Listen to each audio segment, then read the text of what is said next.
नमस्कार, आप देख रहे हैं एफएनओ कॉलर शो। मैं हूं रजत और मैं हूं डिम्पी कालरा। तो आज मार्केट के अंदर थोड़ा सा दबाव तो फिर से देखने को मिल रहा है। एक्चुअली इस दबाव हमको सुबह ही सीरिया अटैक के साथ हमको मिल गया था जब खबर आई थी, और उसके बाद से बाजार एक कोशिश ये कर रहा है कि इससे किसी न किसी तरह से रिकवर हो जाए। हालांकि कामयाबी पूरी तरह से तो नहीं मिली है, लेकिन हाँ 50% कामयाबी तो मिल चुकी है, क्योंकि सुबह 40 अंक तक गिर गया था मार्केट, अभी सिर्फ 20 अंकों की गिरावट है। थोड़ी बहुत रिकवरी और भी आई थी। तो अभी जो लेटर हाफ है, यानी कि मार्केट का 1-1.5 घंटा जो बचा है, ये देखना होगा कि बाजार पे वापस दबाव बनाता है, यानी कि जहाँ से टूटे के शुरू हुए थे पुल बैक के लिए वहाँ वापस पहुँच जाएंगे, या फिर ये पूरी रिकवरी करके हम हरे निशान की तरफ क्लोज होंगे। प्रोबेबिलिटी यानी कि उम्मीद क्या है, वो ये कहती है कि शायद थोड़ा पुल बैक आ सकता है। इससे थोड़ा सा सावधानी बरते। बाजार के अंदर 1-1.5 घंटा थोड़ा उतार चढ़ाव का रह सकता है। इंडिया विक्स में 1.5% की तेज़ी है, ये भी इंडिकेशन दे रहा है। आज अगर आप सेक्टोरल मूव के हिसाब से देखेंगे तो ओएमसी और टू व्हीलर शेयर्स के अंदर अच्छी खरीदारी है। टिपिकली एफ&ओ शेयर्स भी इसके अंदर पार्टिसिपेट कर रहे हैं। फाइनेंस टेक्नोलॉजी के शेयर्स में अच्छी खरीदारी है। आज जिन शेयर्स के अंदर थोड़ा दबाव है उसमें वापस कह सकते हैं कि आईटी के अंदर थोड़ा सा प्रेशर देखने को मिल रहा है। मेटल्स भी थोड़ा सा प्रेशर के साथ ही आज कामकाज करते हुए दिख रहे हैं। लेकिन डेफिनेटली एक तो देखिए वोलेटिलिटी बहुत कम है, 11% के आसपास इंडिया विक्स कामकाज कर रहा है। 1.5% तो बढ़ चुका है इंडिया विक्स, लेकिन फिर भी बहुत लो वोलेटाइल सेशंस जो है मार्केट में बीत रहे हैं, और कोई बड़ा मूव इस समय बाजार पर एक्सपेक्टेड नहीं है। आज एक गिरावट थी शुरुआती सत्र में एसजेएक्स निफ्टी पे, लेकिन उसको भी बाजार ने एब्जॉर्ब कर लिया। इतने बड़े जियोपॉलिटिकल टेंशन को बाजार ने एब्जॉर्ब किया, तो कहीं ना कहीं इस समय टेक्निकली बहुत स्ट्रॉन्ग है। 9200 का लेवल अगर आज होल्ड कर जाते हैं तो एक और बड़ा सेंटीमेंट ड्राइवर होगा मार्केट्स के लिए। तेजी डेफिनेटली फाइनेंशियल स्टॉक्स, अभी कुछ देर पहले मैं कुछ स्टॉक्स देख रहा था जिसमें फाइनेंशियल स्टॉक्स शामिल थे। उसमें मैक्स फाइनेंशियल एक स्टॉक, ये जब से एफएनओ में ऐड हुआ है तब से पोजीशंस तेज बन रही है, और आज भी दिन के उच्चतम स्तर पे ट्रेड कर रहा है। स्ट्रॉन्ग मूव, और साथ ही साथ जिस तरीके की तेजी कॉनकॉर में बनी है वहां पर भी आज के सत्र में बहुत स्ट्रांगली मूव देखने को मिल रहा है दोनों स्टॉक्स में। खैर इसमें कोई दो राय नहीं है। कंटेनर कॉर्पोरेशन के अंदर आपको ध्यान तो रखना चाहिए, क्योंकि एक तो जो रेंट को लेकर अथॉरिटी क्रिएट की, माफ कीजिए किराए को लेकर जो अथॉरिटी क्रिएट की गई है रेलवे की तरफ से, ये अपने आप में बेनिफिशियरी इसके लिए ज़्यादा है क्योंकि अब प्राइसिंग को लेकर ज़्यादा दिक्कत होगी नहीं। दूसरी इंपॉर्टेंट बात, अगर आप कॉनकोर का वैसे भी स्ट्रक्चर देखेंगे तो शायद सरकार यहाँ पर कुछ रीस्ट्रक्चरिंग भी कर सकती है। एक तो कैपिटल का बहुत बड़ा फंड अब इंफ्रास्ट्रक्चर पे इस्तेमाल हो रहा है रेलवे का, प्रधानमंत्री खुद इसके निरीक्षण कर रहे हैं, और एक कॉरिडोर का मामला भी चल रहा है, उसको लेकर भी थोड़ा सा हो सकता है कि तेज़ी इस बार बढ़ती हुई दिखे। तो 3-4 चीज़ें ऐसी हैं। एक तो जीएसटी का भी बेनिफिशियरी है, तो एक 5वां पॉइंट भी आप इसके साथ जोड़ सकते हैं। तो टिपिकली इस तरह के शेयर्स इस तरह का ही मूव देते हैं कि इनके अंदर जो भी ट्रैपिंग होती है शॉर्ट्स की, वो इस तरह से ही बाहर आती है। अभी करीब 6-6.5% की बढ़त, कल भी ऑलमोस्ट 3% ऊपर था, और उससे पहले भी इसने 1000 के लेवल को तोड़कर अभी 1120 तक तो आ चुका है।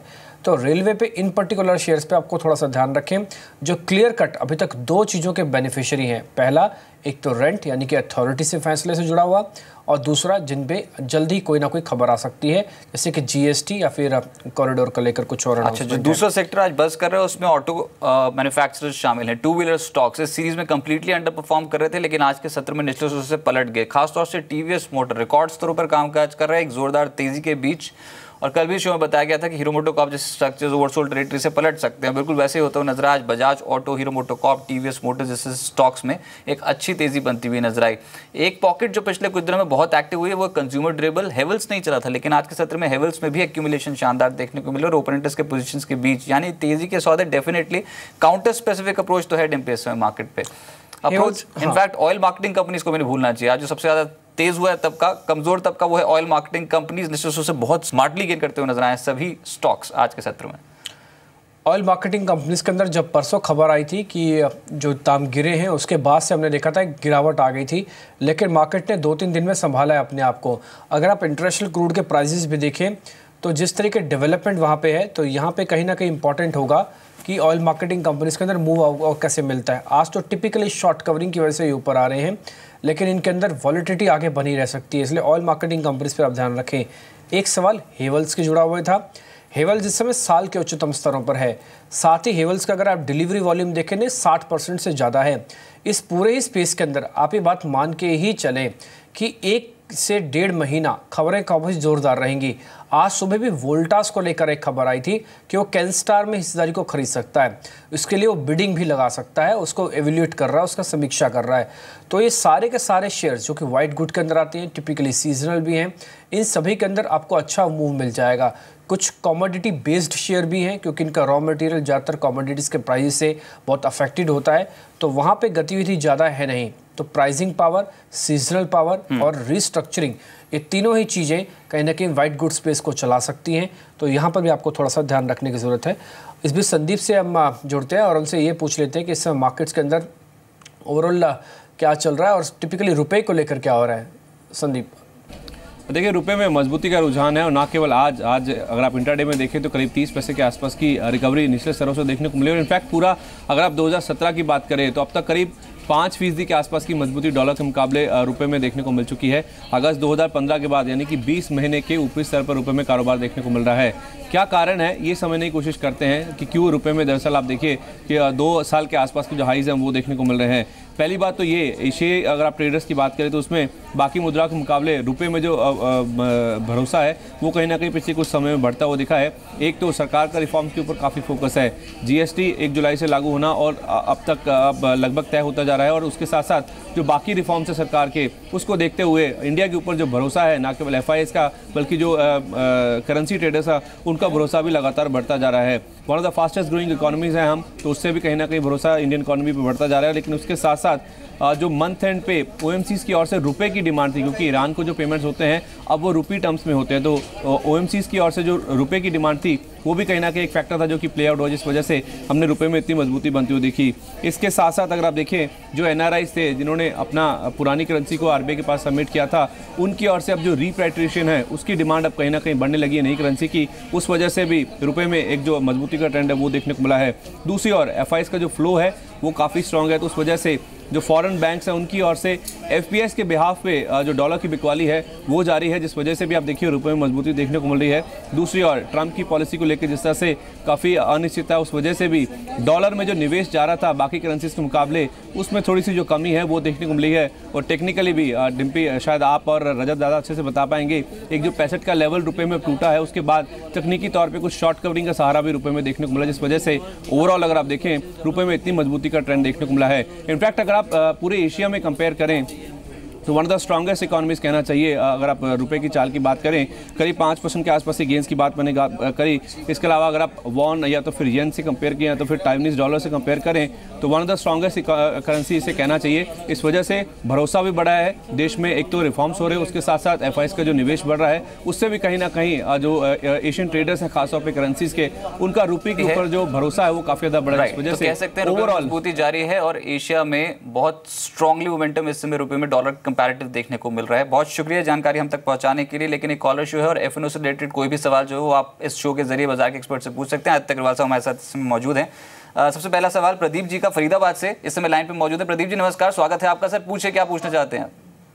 उनसे बात करेंगे, लेकिन फोन लाइन पे अभी राजेंद्र जी मौजूद हैं कोलकाता से। राजेंद्र जी नमस्कार, पूछिए सर क्या पूछना चाहते हैं आप? हाँ नमस्ते, मैंने आईटीसी का एक प्लॉट लिया है इस महीने का 276 पे। एक बार खरीद भाव बताएं सर, किस लेवल पे खरीदा? 276? हाँ 276। अच्छा चलिए ठीक है, इसी सीरीज का लॉट है। आदित्य शुक्रिया अपना समय जी बिजनेस को देने के लिए। सबसे पहले तो आईटीसी पे प्रश्न है, 276 का लेवल जहां पर उन्होंने खरीदारी की है, सीरीज में लगता है कि आईटीसी आउट परफॉर्म करेगा सर 274 पे, या फिर इस सौदे को यहीं पर ही समेटना होगा, जो भी घाटा हो रहा है उसको बुक करके बाहर निकल जाए? रजत, आईटीसी में देखें तो आईटीसी काफी टाइम कंसोलिडेशन के बाद इसमें लास्ट 2-3 दिन में एक सेलिंग प्रेशर देखने को मिला है, लेकिन स्ट्रक्चर यहाँ से बहुत खराब नहीं है। 17 मार्च को इसने गैप अप ओपनिंग दी थी, आज उस गैप को पूरा फिल करने के बाद वहां से वापस हमने इसमें बाइंग आते हुए देखी है। तो मुझे लगता है कि यहाँ पे इनको होल्ड करना चाहिए। 271 का स्टॉप लॉस लगा के होल्ड कर सकते हैं। ऊपर में 280 से लेकर 284 तक के लेवल्स हमको लगता है इसी एक्सपायरी में देखने को मिल सकते हैं। तो यहाँ से बहुत ज्यादा खोने के लिए नहीं है, 3 रुपए के सामने करीब 6 से 8 रुपए तक इसमें देखने को मिल सकता है। ठीक है, इस बीच दुष्यंत हमारे साथ हैं गुजरात से अपने सवाल पूछने के लिए। दुष्यंत नमस्ते, अपना सवाल पूछिए आप। Good afternoon sir. Afternoon sir, पूछिए। मेरे पास 2 शेयर्स हैं, बजाज ऑटो और आईएससी फ्यूचर्स। मैंने बजाज ऑटो 3 लॉट लिए। मैं आपका एक सवाल अभी बजाज ऑटो वाला ले लूं? आप फिर उस दिन किसी दिन दूसरे दिन पूछ लीजिएगा दूसरा सवाल। बजाज ऑटो की मेरे को थोड़ी सी डिटेल बता दीजिए। 3 लॉट है आपके पास? बजाज ऑटो फ्यूचर 3 लॉट है 2840 पे। 2840 का रेट है, ठीक है। अभी तो रेट टू रेट ही चल रहा है। अप्रैल सीरीज का ही है ना सर ये? जी जी जी। अच्छा ठीक है, पूछ लेते हैं। वैसे आपका अपना टारगेट क्या है सर? मैं 50 60 मतलब 50-60 के आसपास टारगेट कर रखा है। यानी कि यहाँ से 25 रुपये और ऊपर? जी। टारगेट छोटा है सर वैसे आपका। 2800 का शेयर अगर 30-20 रुपये ऊपर बेच देते हैं ना तो टिपिकली छोटा है, 1.5% ही बनता है, ज़्यादा होता नहीं है सर। खर्चा आ जाता है 1/4% का। तो आदित्य आपकी रिकमेंडेशन क्या है? बजाज ऑटो पे 2840 की इनकी खरीद है, अभी ऑलमोस्ट रेट टू रेट चल रहा है। वैसे इनकी कैलकुलेशन ये कहते हैं कि इनको 25 रुपये मिल जाएंगे ना, ये बाहर आ जाएंगे। ठीक रणनीति है, एक बार टिके रहें, बाहर आ जाए, क्या करें? बिल्कुल टिके रहना चाहिए, लेकिन 25 रुपए डेफिनेटली काफी एक छोटा अमाउंट है बजाज ऑटो जैसे स्टॉक के लिए। हमारा इसमें व्यू यहाँ से काफी पॉजिटिव है। स्टॉक में देखें 2750 का अच्छा सपोर्ट था, वहां से वापस में शॉर्ट कवरिंग मूव के चलते हमने लास्ट 2 दिन में अच्छा मूव आते देखा है। तो यहाँ से हमको लगता है 2900 तो मिनिमम टारगेट होना चाहिए बजाज ऑटो के अंदर। अगर 2900 के ऊपर निकलते हैं तो 2950 का लेवल दिखा सकता है। तो मेरी सलाह है कि थोड़ा सा होल्ड करिए इस स्टॉक को। 2805 के स्टॉप लॉस से होल्ड करके चल सकते हैं फ्यूचर में। First target 2900, second target 2950। ठीक है। इस बीच एक और कॉलर हमारे साथ जुड़े हैं, उनका नाम है विशाल, ये दिल्ली से है। विशाल नमस्ते, अपना सवाल पूछिए आप please. Good afternoon sir. Afternoon sir, पूछिए सवाल प्लीज। सर खरीदिए 1560 की, इसमें 15 पैसे में। रिलायंस 1560 की कॉल है, 5 रुपये 15 पैसे पे है ना? जी सर। अच्छा ठीक है, पूछ लेता अभी क्या करना चाहिए। 1560 की कॉल पे आपकी रिकमेंडेशन क्या है? अभी करीब करीब 4 रुपये की आ रही है। एक्चुअली ना थोड़ा एक रेजिस्टेंस है 1500 के आसपास का मार्केट में रिलायंस इंडस्ट्रीज़ पे, क्योंकि आप टिपिकली किसी भी एनालिस्ट को सुनेंगे ना, वो जब 1200 से चला था तो सिर्फ 1500 ही बोल रहा था, किसी ने 2000 नहीं बोला। आपने ना 1500 के ऊपर की कॉल ले रखी है। ठीक है, मैं फिर भी पूछ लेता हूँ कि अभी क्या करना चाहिए। आदित्य, कल ये 1450 के आसपास जब आया ना, तभी ये समझ में आ रहा था कि शायद कि प्रॉफिट बुकिंग का शिकार ना हो जाए, क्योंकि यहाँ तो एक तो बाज़ार थोड़ा कमज़ोर होता दिख रहा है और दूसरा प्रॉफिट बुकिंग इसमें भी आ सकती है टिपिकली जो वेटेड थी। अभी इस कॉल से बाहर आ जाएं या फिर बने रहें? थोड़ी कन्फ्यूजन है, दूर कीजिए कन्फ्यूजन। मुझे लगता है कि बने रहना चाहिए। मींस ओवरऑल रिलायंस इंडस्ट्रीज का चार्ट काफी अच्छा है। हाँ, इतने बड़े मूव के बाद 1220 से 1460 तक का मूव देखा है, तो उसके बाद हम थोड़ा सा एक प्रॉफिट बुकिंग देख सकते हैं। आज एक पहला दिन है प्रॉफिट बुकिंग का, लेकिन यहाँ से कोई बहुत नीचे हमको स्टॉक नहीं लगता। प्रॉब्ली 1380 1390 तक एक बार स्टॉक जा सकता है, बट वहां से वापस हमको लगता है कि स्टॉक अपना अप ट्रेंड वापस कंटिन्यू करेगा। ऊपर में आपने सही बताया 1480 1500 एक रेजिस्टेंस जोन है, और वहां पे हमको लगता है कि वहां पे आने के बाद स्टॉक की कंसोलिडेशन फेज में जाएगा। मेरी सलाह है कि अभी होल्ड करिए। स्टॉक 1480 1500 के आसपास आएगा तो आपके कॉल ऑप्शन में एक अच्छा प्रॉफिट देखने को मिलेगा। वहां पे आप अपनी कॉल ऑप्शन से प्रॉफिट बुक करके निकल सकते हैं। ठीक है। इस बीच एक आपको जीएसटी से जुड़ी हुई एक और खबर बता दें। सोमवार को समीक्षा होगी। समीक्षा कौन कर देगा? प्रधानमंत्री कार्यालय करेंगे। किस चीज़ को लेकर होगी? ये जीएसटी के रेट को लेकर होगी। असल में आप संसदीय प्रणाली का अगर कामकाज देखेंगे तो लोकसभा और राज्यसभा दोनों से मंजूरी मिल चुकी है, लेकिन दरों को लेकर वापस एक बार समीक्षा का दौर हो सकता है जो कि प्रधानमंत्री कार्यालय की तरफ से हो। ये एक प्रोसीजर है, जिस प्रोसीजर के साथ अब धीरे धीरे चीज़ें आगे बढ़ रही हैं। हम उम्मीद करते हैं कि सरकार इस पर जल्दी जल्दी काम करके 1 जुलाई को उसको ले ही आएगी। अभी तक की खबरें ये कहती है कि 1 जुलाई तक आ सकता है, क्योंकि सदन में भी कल राज्यसभा में बिना किसी संशोधन के इसको पास कर दिया गया। तो उम्मीद करते हैं कि जीएसटी एक ऐतिहासिक है और ये एक ऐतिहासिक बिल कहीं ना कहीं तस्वीर बदलेगा। तो अभी का जो अपडेट है वो हमने आपके सामने रखा कि पीएमओ सोमवार को जो सिफारिशें हैं, काउंसिल की जो सिफारिशें टिपिकली बनी हुई हैं, उस पर वो समीक्षा कर सकता है। चलिए अब आगे बढ़ते हैं। आदित्य, इस बीच आपकी रिकमेंडेशन क्या है? कौन सा F&O का सौदा जो आपको समझ में आ रहा है, पसंद आ रहा है, हमको लेना चाहिए अभी? अगर देखें तो हमको रियल एस्टेट सेक्टर में डीएलएफ काफी अच्छा लगता है। कल के सेशन में अच्छा ब्रेकआउट दिया था स्टॉक में 155 156 के ऊपर। आज स्टॉक में ऊपरी स्तर से थोड़ा प्रॉफिट बुकिंग जरूर देखा है, बट ओवरऑल स्ट्रक्चर अभी भी काफी बुलिश है डीएलएफ का। हमको लगता है कि ये स्टॉक शॉर्ट टर्म में 165 168 तक के लेवल दिखा सकता है। डीएलएफ के अंदर करंट लेवल्स पे एक लॉन्ग बनाकर चल सकते हैं with a stop loss of 152। Second stock रहेगा उज्जीवन। उज्जीवन में देखें तो लास्ट 4-5 दिन से अच्छा करेक्शन आया है, लेकिन लोअर लेवल्स पे देखें तो 400 395 काफी अच्छा सपोर्ट है। वहां से आज हमने वापस इसके अंदर एक बाइंग आते हुए देखी है। तो यहाँ से हमको उज्जीवन में लगता है कि एक अच्छा मूव देखने को मिल सकता है शॉर्ट टर्म में। करंट लेवल से बाय करके चल सकते हैं with stop loss of 392 in cash. ऊपर में हमारा टारगेट है 435 440। ठीक है। इस बीच प्रदीप हमारे साथ जुड़े हैं फरीदाबाद से अपना सवाल पूछने के लिए। प्रदीप जी नमस्ते, अपना सवाल पूछिए आप। नमस्कार सर। जी पूछिए मेरे को सर। ये पता करना था, मैंने HDFC की कॉल ले रखी है 1460 वाली 17 रुपए पे। ये HDFC के है 1260 की क्या सर? हाँ जी 1260 की है। अच्छा, ये 17 रुपये में ली है क्या? 1460। 1460 है? हाँ जी। अच्छा ठीक है, क्या रेट है सर ये? 17 रुपए पे लिया मैंने। आपने 17 रुपये में ली हुई है। अभी इसका 37 का भाव आ रहा है ना सर? हाँ अभी ठीक सर है। इसका मेरे हिसाब से जो भाव आ रहा है 1437 पे चल रहा है, ये 40 के आसपास, और 14 रुपए पे शायद इसका प्रीमियम चल रहा है अभी। अच्छा नहीं, आप इसमें पूछना क्या चाहते हैं? आपके 17 की खरीद है, 6 लॉट है। हाँ, तो मेरे को इस मंथ के लिए क्या एक्सपेक्ट कर रहा हूँ मैं, मतलब कितना वेट करना चाहिए मेरे को इसमें? अभी वेट करना चाहिए, निकल जाना चाहिए? अच्छा मैं पूछ लेता हूँ इसमें क्या करना चाहिए आप। अच्छा मैं पुट और कॉल दोनों में देख के बता देता हूँ। इसमें दोनों ही एक्टिव हैं ये 1460 की। इनके पास तो पुट है, ये जो हमको इन्फॉर्मेशन दे रहे हैं 17 रुपये की, वो 37 की है। वैसे कॉल भी इसमें अपने आप में एक्टिव है जो कि 1460 की है, ये 13 रुपये की भी चल रही है। आदित्य आपकी रिकमेंडेशन क्या है? इन्होंने 1460 की एक पुट ली हुई है, इनकी कैलकुलेशन के हिसाब से 17 की इनको मिल गई थी, अभी 37 का रेट है, तो प्रॉफिट पे तो है ये। एक बार होल्ड करें क्या इस शेयर में? HDFC बैंक HDFC के बारे में मेरे से पूछ रहे हैं ये। एक बार बता देता हूँ मैं, HDFC बैंक के बारे में है। HDFC बैंक में देखें तो यहाँ से हमको गिरावट नहीं लगती। मुझे अगर इनको पुट ऑप्शन में पैसा मिल रहा है, मेरी सलाह रहेगी पुट ऑप्शन से पैसा बुक करके निकल जाना चाहिए। स्टॉक में ऑलरेडी हमने लास्ट 2-3 दिन में थोड़ा सा कंसोलिडेशन फेज देखा है, तो मुझे लगता है कि वापस ये अप ट्रेंड में आ गया है स्टॉक।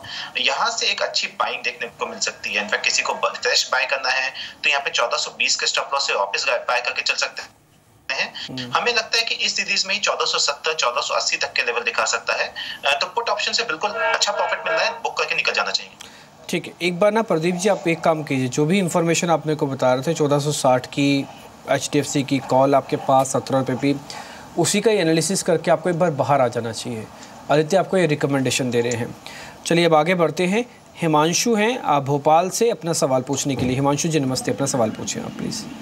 जी मैंने भारत फाइनेंस का एक फ्यूचर ले रखा है 819 से। अच्छा ठीक है, एक बार मेरे को रेट वापस बता दिए। 819 पे है ना? जी 819। अच्छा ठीक है, वैसे लिया क्यों था सर ये भी बता दीजिए। भारत फाइनेंस एक्चुअली अपने हाई लेवल से काफ़ी नीचे आया था। अच्छा। इसमें हाँ मेरे पास इसकी कॉल भी आई थी कि इसमें कुछ अपसाइड पोटेंशियल है। अच्छा, आपको इसके बारे में ये भी पता है ना कि ये कोई ना कोई कंपनी शायद इसको खरीद सकती है? बीच बीच में खबरें आई हैं, हालांकि पुष्टि कहीं से भी नहीं हुई है। ये न्यूज़ फ्लो भी है आपके पास?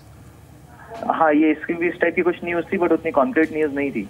अच्छा ठीक है, कोई बात नहीं, हम पूछ लेते हैं। इसमें स्ट्रक्चर के हिसाब से कितना ठीक लग रहा है आदित्य आपको? ये 819 का खरीदा हुआ है। देखिए लॉस में नुकसान तो है, लेकिन आज की रिकवरी ना थोड़ा ढांढस बता रही है। एक तो ये 800 के ऊपर आ गया, ये टिपिकली बहुत ही स्मार्टली मूव देता है। बाजार अगर टिक गया ना तो इनके रेट तो दिलवाएगा, शायद प्रॉफिट भी दिलवा दे।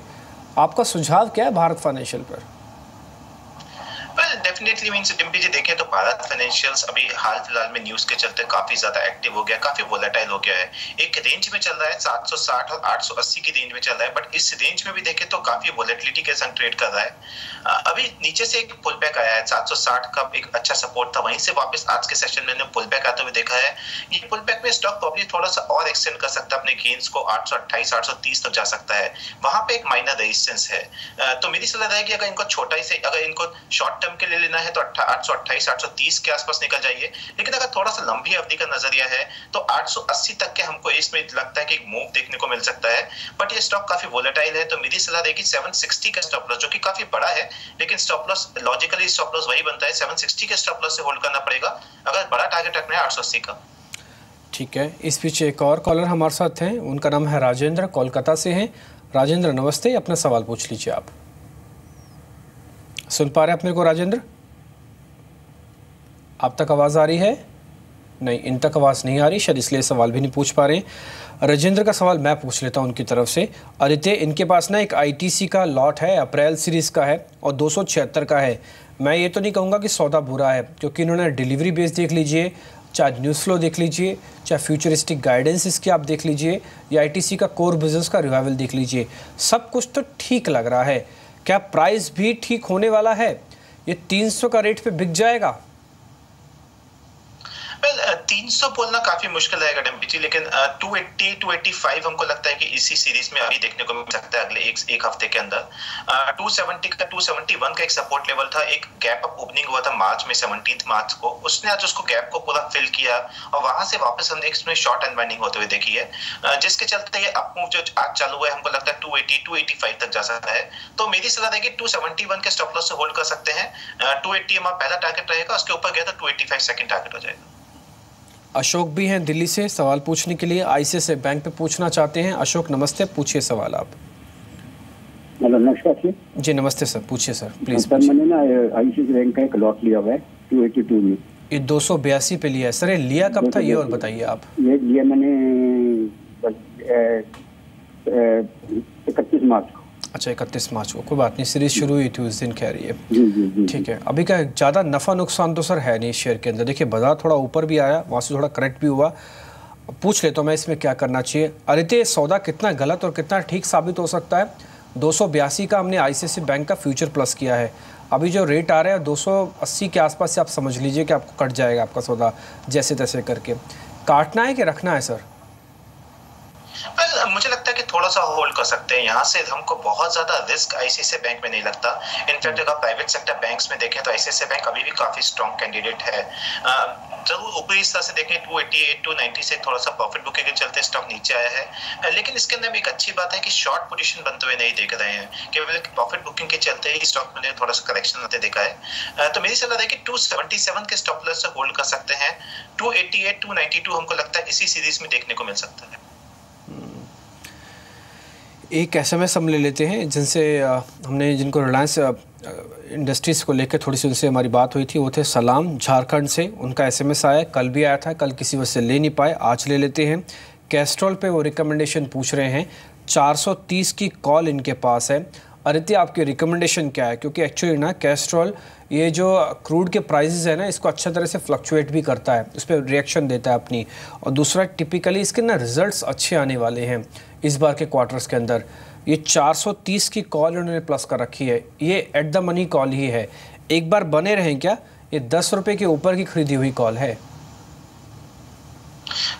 कैस्ट्रॉल में देखें तो 435 440 के दिन में काफी स्ट्रॉन्ग रेजिस्टेंस था, स्टॉक ने वापस उसी लेवल को टेस्ट किया है लास्ट 2 महीने में दूसरी बार, और वहीं से इसमें प्रॉफिट बुकिंग आते हुए देखे हैं। लेकिन बहुत ज्यादा खराब नहीं है स्टॉक, नीचे में 420 422 के दिन में अच्छा सपोर्ट भी आता है, तो अभी होल्ड करके चल सकते हैं। अगर ये स्टॉक 420 को तोड़ता है उस केस में जरूर ये लॉस बुक करके एग्जिट कर सकते हैं, बट एज ऑफ नाउ बने रहिए। ऊपर में 435 440 के आसपास अगर ये स्टॉक आता है, वहां पे कॉल ऑप्शन में प्रॉफिट बुक करके निकल जाना चाहिए। ठीक है, अब समय हो गया आज के सौदे का।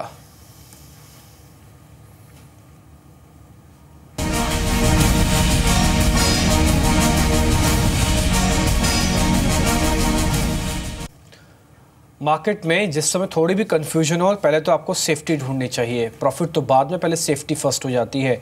कैडिला हेल्थ केयर को आप देख सकते हैं, एक तो थोड़ा डिफेंसिव है, दूसरा डिफेंसिव के साथ एग्रेसिव इसलिए हो गया है क्योंकि इसकी प्राइसिंग काफ़ी इंटरेस्टिंग और इसका डाटा काफ़ी इंटरेस्टिंग है। आज का सेशन ही सिर्फ उठा के देख लीजिए, कहीं जाने की ज़रूरत नहीं है। बाजार आज पूरी तरह से ऊपरी स्तर से थोड़ा कमज़ोर, लेकिन शार्प रिकवरी नहीं। लेकिन सुबह से जब से ये शेयर खुला है तब से ही इसके अंदर हमने एक स्मार्टली मूव आते हुए देखा है।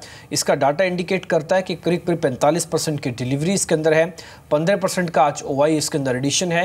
हालांकि क्योंकि थोड़ा सा वॉल्यूम कम रखता है टिपिकली, तो मई कॉन्ट्रैक्ट के अंदर अभी डाटा नहीं है, सिर्फ अप्रैल कॉन्ट्रैक्ट के अंदर ही है, और एक अच्छा मूव भी दे रहा है। ये साल के उच्चतम स्तरों पर भी है। इस तरह के ट्रेंडी शेयर्स लगातार कंटिन्यू होते हैं, और थोड़ा पिट भी गया था तो वैल्यूएशन भी कई एनालिसिस को अच्छी भी देंगे। आदित्य आपकी रिकमेंडेशन क्या है कैडिला पे? पूरे फार्मा सेक्टर में देखें तो इस समय सबसे बेहतरीन काउंटर है कैडिला। मींस काफी टाइम से कंसोलिडेट हो रहा था 420 460 की रेंज में, आज उस रेंज को ब्रेक किया है। साथ ही साथ देखें तो 21% इसमें ओपन इंटरेस्ट पड़ा है, जो कि लॉन्ग साइड में है। एंड जैसे कि आपने बताया डिलीवरी वॉल्यूम 45% है, जो कि काफी अच्छी डिलीवरी है। तो मुझे लगता है कि यहाँ से इसमें एक अप मूव चालू रहेगा। उस स्टॉक के ऊपर में देखें 490 हमको लगता है कि ये जल्दी ही टेस्ट कर सकता है, तो यहाँ से काफी बेहतरीन सौदा रहेगा। करंट लेवल से लेकर चल सकते हैं, टारगेट ऑफ 490। आदित्य शुक्रिया आपका ये बताने के लिए। एक तो डीएलएफ आपने कॉल हमको दी थी इस पर, और साथ ही एक कैडिला हमने जो निकाला उस पर भी अपनी राय रखने के लिए और कॉलर्स के भी जवाब देने के लिए शुक्रिया आपका कार्यक्रम में जुड़ने के लिए। हर रोज़ आप 1:30 बजे जुड़ सकते हैं। F&O का एक खास कार्यक्रम होता है जिसमें आपके ऑप्शन से जुड़े सवाल, आपके फ्यूचर से जुड़े सवाल आप पूछ सकते हैं।